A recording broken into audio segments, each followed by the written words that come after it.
No, what do you? Oh, good Lord, Chendon. Tastes like perfection again. Play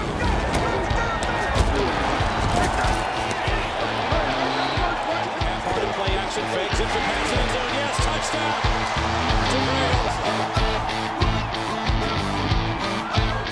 Hi, and welcome to Geno's Pick Switch. If you haven't been following the past 3 weeks, let me just get you caught up.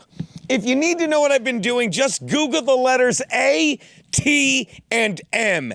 Because once again, Daddy is giving money away. Last week, Daddy picked 4 games and got all 4 right.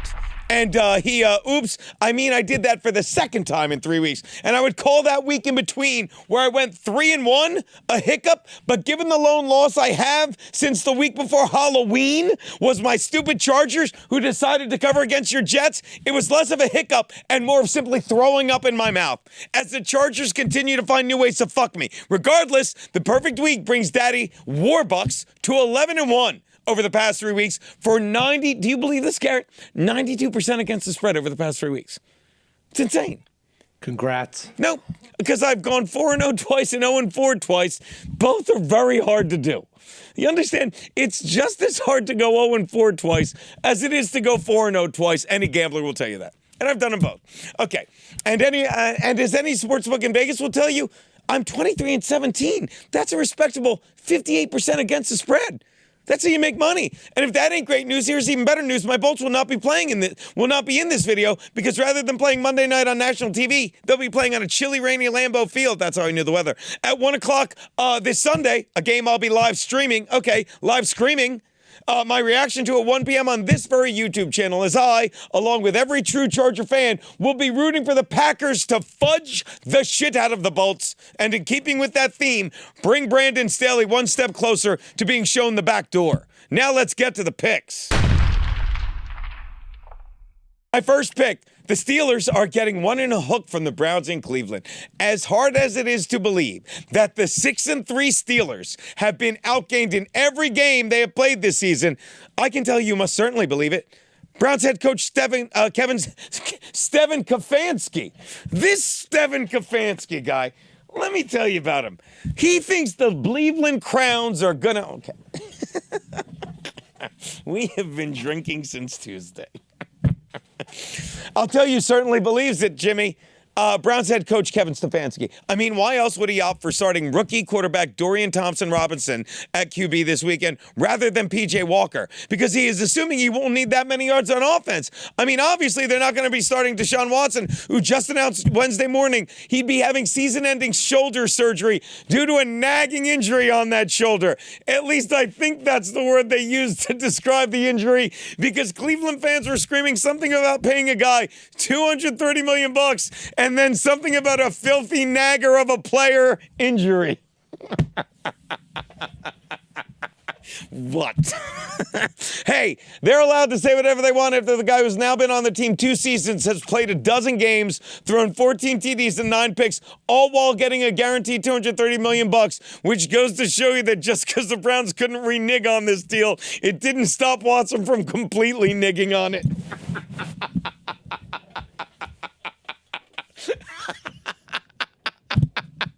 No one else is laughing. No one watching this right now, I can promise you, is laughing like this.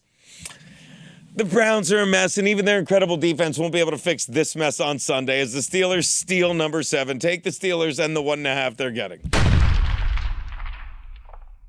My next pick, the Niners are laying 11.5 to the Bucks in Candlestick. I'm not saying it was a beatdown of biblical proportions last week as the Niners took out the Jags 34-3. Oh, wait, I actually am saying it was one of biblical proportions as Brock Purdy, the last player taken in the 2022 NFL Draft, beat Trevor Lawrence, the first player taken in the 2021 Draft, which calls to mind the words of Matthew 23:12, "He who humbles himself shall be exalted."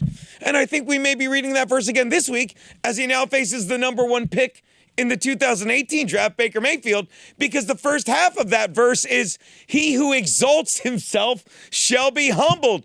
And never would that apply more to someone like two people, Baker Mayfield and Chad Zumach, who washed out of Cleveland and are bragging about being the top last-minute option in Florida.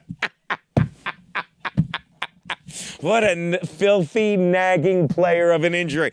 Of course, unlike the Bible, which lied about Mary Magdalene being a whore, believe you me when I say the whore in Chad's book is Kevin Brennan's wife, and she's a very real whore.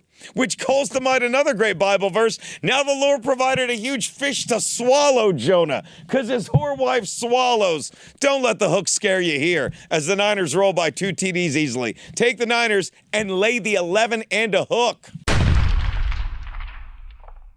Here we go. Last week it was the Niners. Let's do it. My next pick, the Vikings are getting Vikings are getting 2 and a hook from the Broncos at Mile High. And you would have to be miles higher to think that Denver, coming off short rest and facing an actual offense that knows what it is doing, is going to win their 4th straight game. Has Sean Payton seemingly fixed Russell Wilson? Maybe. But whether the Broncos QB can still pass or not doesn't matter, because what we do know is the Vikings have fixed their quarterback sitch with Joshua Dobbs, the Pastronaut. Fun fact, Dobbs majored in aerospace engineering at the University of Tennessee, earning him that nickname, Pastronaut, because he literally is, I love this, because he literally is an NFL QB. Those 5 letters really threw me. Because he literally is an NFL QB and a rocket scientist. Ironically, you didn't have to be the second one to know that Kirk Cousins was never the first one. That's really clever. Come on. Under Dobbs, the Vikings offense has not only survived but thrived, as they are now winners of of their last 5 and 6 of their last 7. We'll make it 6 straight and 7 of their last 8. Because while the game may be in Denver's Mile High, that just places Dobbs exactly where he wants to be, a little closer to the moon. Garrett just threw up in his mouth. Take the Vikings and the 2.5 you're getting. And why not end with what I do best? Clever. Here comes some clever comedy. You know you have a kid, Steve? Here we go. Which brings me to my Double Your Money Monday night bet. The Eagles are getting 2 and a hook from the Chiefs in KC. In a primetime rematch of last year's Super Bowl, the Eagles travel to KC where, as expected, late autumn season is calling for chilly weather with winds blowing over 15 miles an hour over the plains of Missouri. As opposed to what was never expected this part of the season, the Chiefs to just plain blow. Please do not sit here and tell me you're impressed with a 7-2 team who got there by racking up 5 straight wins over the Bears, Jets, Vikings, Broncos, and Chargers. That's the second time those names have been called out in order this year. The first being picks 3 through 7 in the NFL draft because they're lousy. Without that murder us row of the schedule, the Chiefs are 2-2. With losses to the Lions and those same Broncos. Chiefs aren't getting better as a team as the season goes on. They're getting to face worse opponents as it does. But that won't be the case this Monday night, when both teams come off a bye and the Eagles exact revenge on a Chiefs team whose only good receiver has spent the season plugging vaccines and Taylor Swift. And to be honest, I think he's lying about both, as the only thing less likely than him getting the Pfizer jab is him fucking Taylor Swift.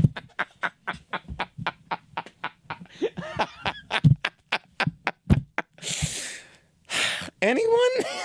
Unlike that fraud, the Eagles are for real. Take the Eagles and the 2.5 you're getting. Those are Geno's saucy picks. Go home.